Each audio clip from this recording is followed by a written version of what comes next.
Hello everyone, welcome to ICHARS, Institute of Clinical Hypnosis and Related Sciences. In this video, we will help you understand what Cognitive Hypnotic Psychotherapy is all about. Cognitive Hypnotic Psychotherapy is an integration of cognitive therapies, clinical hypnosis and neuro-linguistic programming.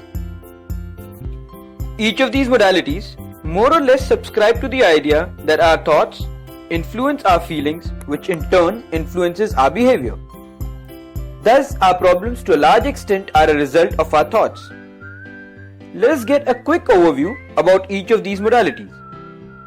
Beginning with cognitive therapies, cognitive therapy focuses on challenging negative thoughts and feelings so that the client can become aware of how these thoughts and feelings are responsible for their problem. The objective of challenging is to help the client create a cognitive shift. Wait a minute, what does this mean? It simply means helping the client make a conscious choice to take charge of his or her mental habits. And how would the client do so? The client will do so by redirecting his or her focus of attention towards more helpful and successful direction. Though this sounds perfect, the only problem is that becoming aware of negative thoughts is one thing, but changing them is a different ballgame altogether. What makes it difficult is the fact that most of these thoughts are more or less automatic. To understand this, let us take an example of someone who would like to exercise but is not able to. Because he thinks exercising is a lot of effort which makes him feel tired.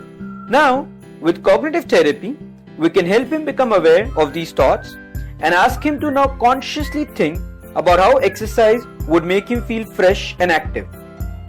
With this idea, he may even set an alarm to get up early and exercise. But in the morning, when the alarm rings, his first thought is again that he's tired and would like to sleep. In that half sleepy state, it would take a lot of effort to fight the thought, which makes him give up the idea of exercising. Exercising is just one example.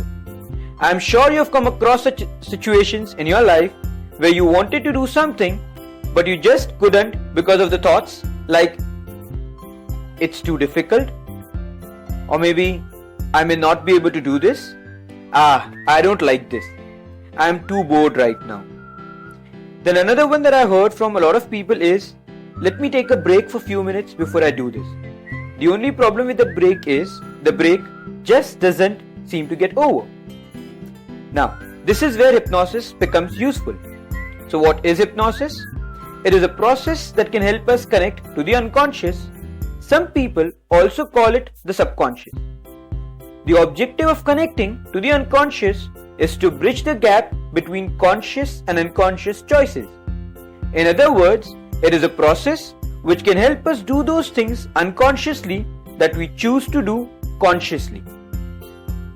Let us go back to the earlier example of exercising and understand what hypnosis will help us achieve.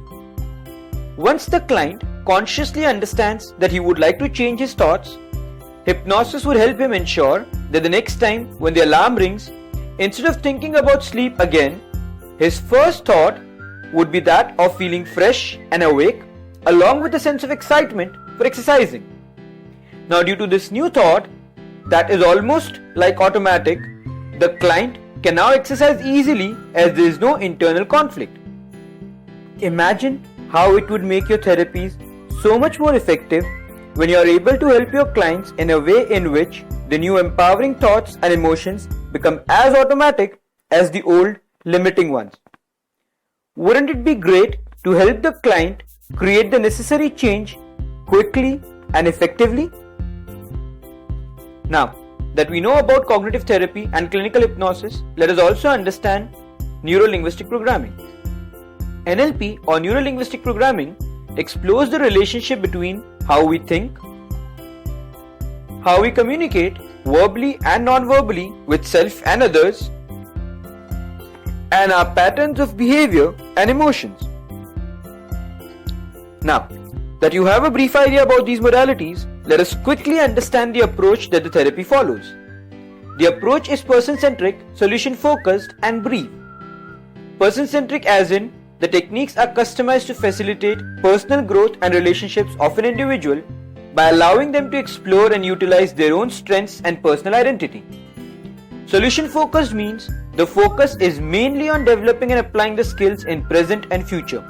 Focus on past is only to the degree necessary for understanding of individual concerns.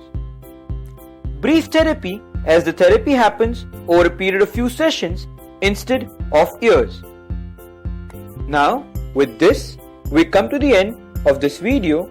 Looking forward to seeing you in the class.